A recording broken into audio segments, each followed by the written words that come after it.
सतानंद जी जो कि जनक जी के कुल पुरोहित थे, उन्होंने कहा कि अब बारात का समय हो गया है, लगन का समय हो गया है, बारात का जुलूस निकालिए, उसके बाद में फिर फेरे होंगे, विवाह होगा।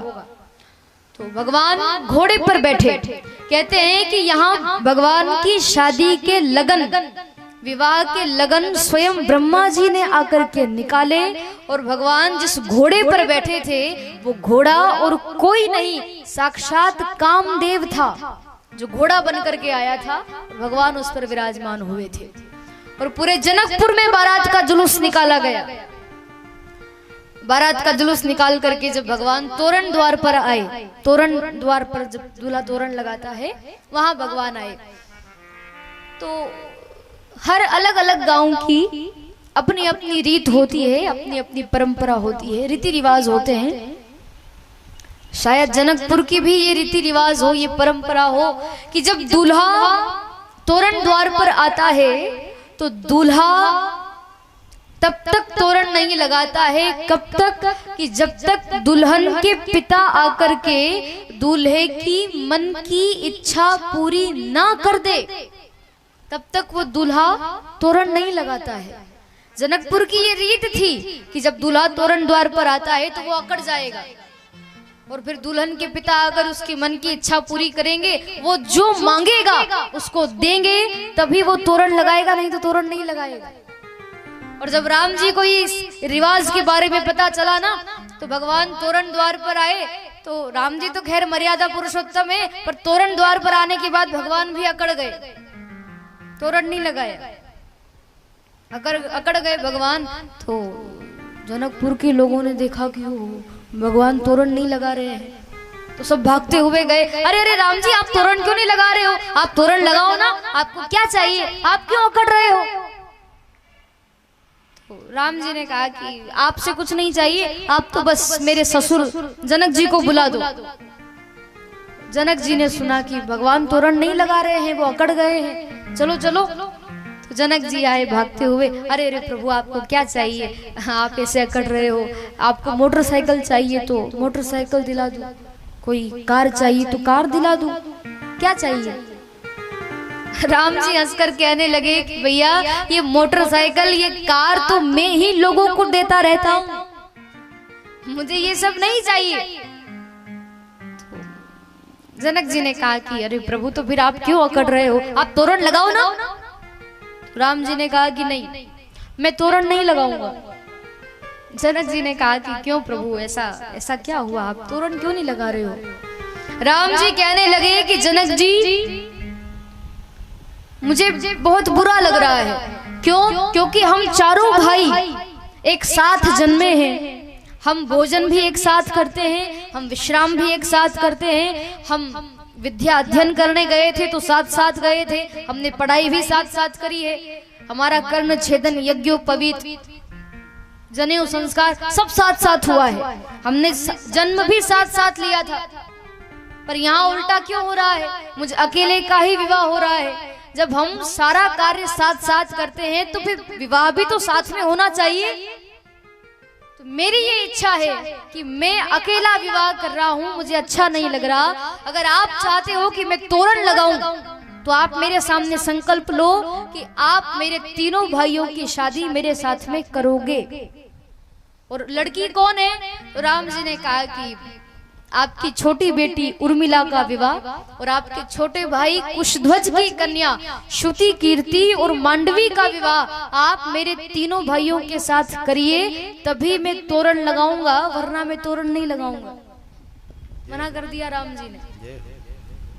तो जनक जी कहने लगे कि प्रभु बस इतनी सी बात, मैं आपके सामने संकल्प लेता हूँ कि मेरी छोटी बेटी उर्मिला का विवाह और मेरे छोटे भाई कुशध्वज की कन्या श्रुति कीर्ति और मांडवी का विवाह आपके तीनों भाइयों के साथ में करता हूँ। और जब संकल्प लिया तब जाकर के राम जी ने तोरण लगाया और वो घोड़ा आगे बढ़ा।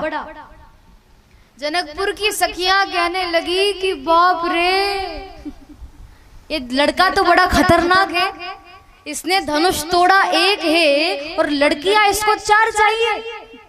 तुरंत संकल्प करवा लिया, बड़ा खतरनाक लड़का है। राम जी का वो घोड़ा आगे बढ़ा और भगवान वहां आए जहां उनके फेरे होने थे। तो भगवान का मंगलमय विवाह हुआ।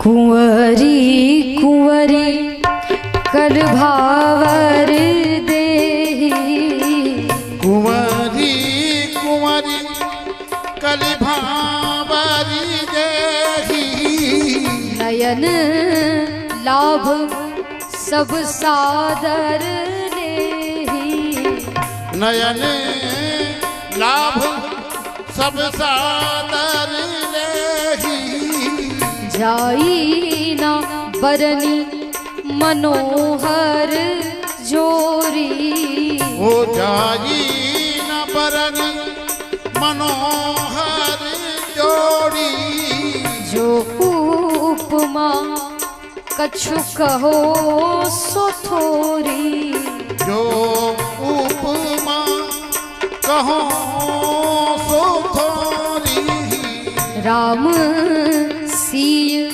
सिर सेंदूर देहि, ओ राम सिय सिर सेंदूर देहि, शोभा कहीं ना जाति विधि के ही, ओ शोभा कहीं न जाति विधि के ही। सीताराम जी का मंगलमय विवाह होने लगा। कुंवरी कुंवरी कल भावरी देही, फेरे पड़े तो राम जी और जानकी जी खड़े हो गए। जानकी जी से पंडित जी ने कहा कि ये जो अग्नि कुंड है, इस अग्नि के आसपास आपको फेरे लगाने हैं। और जानकी जी तो इतनी प्रसन्न थी कि जिनको मैं चाहती थी उन्हीं से मेरा विवाह हो रहा है। इतनी प्रसन्न थी जानकी जी। पंडित जी ने कहा कि इस अग्नि कुंड के आपको फेरे लगाने हैं, इसके आसपास घूमना है। पर जानकी जी इतनी प्रसन्न हो गई और उस भाव में इतनी डूब गई कि जानकी जी अग्नि कुंड के फेरे लगाना तो भूल गई। राम जी खड़े थे ना, तो राम जी के ही 7 बार फेरे लगा लिए और खड़ी हो गई। कुंवरी कुंवरी कल भावरी दे, राम जी के फेरे लगा लिए और खड़ी हो गई। और फिर राम सीय सिर सिंदूर देही, राम जी ने जानकी जी की के सिर में सिंदूर लगाया, जिसको कहते हैं मांग भरी। और मंगल विवाह विधि विधान के साथ में भगवान का हुआ।